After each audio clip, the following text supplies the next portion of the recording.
Thierry, j'avais envie que tu nous parles de l'autoconsommation. Quel est, à votre avis, l'avenir de l'autoconsommation individuelle ou collective au niveau du bâtiment ou du quartier, des tarifications, s'il y a un rôle pour la blockchain dans les échanges d'électricité en autoconsommation collective? Ok. Merci Monica. Si vous me permettez, avant de répondre à cette question, de revenir un instant sur les véhicules électriques. Alors, c'est un peu une marotte chez moi, parce que je suis de formation économique. Les réseaux intelligents fournissent une grande quantité de données. La première donnée dans un marché qui est importante, c'est le prix. Et donc, il faut absolument que les incitations économiques soient données aux acteurs de marché pour que les services, les offres se développent. Et donc, dans un système électrique nouveau, qui est le système dont on parle depuis ce matin, qui est un système électrique décentralisé, avec des sources de production et de stockage multiples, les prix doivent refléter la valeur de l'électricité et donc ses coûts au niveau local, et plus uniquement au niveau national. Et notamment, les prix doivent révéler les coûts de congestion.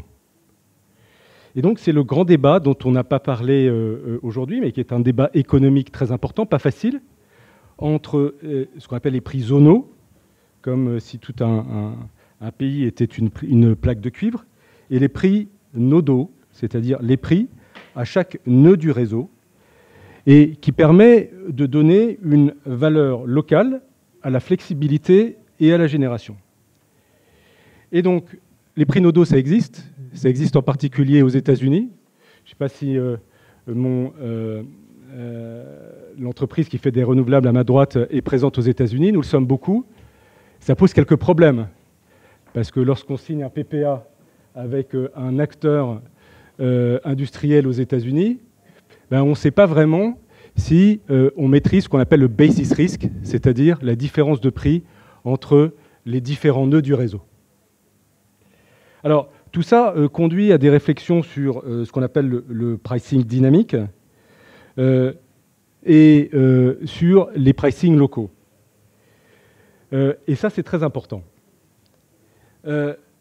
La deuxième forme de flexibilité sur ces systèmes décentralisés électriques, c'est effectivement la flexibilité que peuvent apporter les véhicules électriques dans les périodes de pointe de consommation ou de fourniture de l'énergie renouvelable insuffisante. En même temps, il faut être patient, puisque les technologies ne sont pas encore prêtes. Je voudrais simplement terminer par une petite page corporate. Il y a une dizaine de jours, Engie a signé un partenariat avec FCA, Fiat Chrysler Automobile, pour le pilotage intelligent de la recharge. Et donc, nous sommes engagés à installer des stations de recharge pour l'ensemble des concessionnaires et potentiellement les clients de Fiat Chrysler dans 14 pays du monde, couplés avec des services de recharge intelligents. Donc, ça, c'est un exemple de coopération potentiellement réussie, puisque nous en sommes au stade de MOU, entre un commercialisateur d'énergie, un industriel, autour des systèmes électriques décentralisés et des systèmes de recharge intelligente.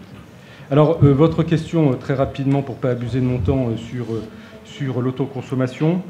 Alors, on voit l'autoconsommation va se développer, elle se développe déjà. Il y a quand même un risque dans l'autoconsommation.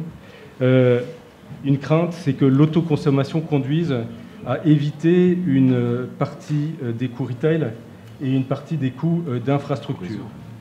Et donc, l'autoconsommateur qui n'est pas raccordé au réseau pourrait ne pas payer les coûts du réseau indispensables. Et donc, ça pose le sujet du financement de l'infrastructure décentralisée. Et j'irais même au-delà, un problème de justice sociale. Pourquoi? Parce qu'on pourrait se retrouver dans une vision extrême avec des consommateurs riches qui peuvent se payer des équipements d'autoconsommation, de production et de consommation décentralisés, alors que les consommateurs qui ne peuvent pas se payer ces équipements devraient, eux, payer l'intégralité du coût retail et l'intégralité du coût de réseau. Voilà, donc il y a évidemment un avenir économique à l'autoconsommation, un avenir technologique, mais ça pose toute une série de problèmes qu'il faut savoir régler.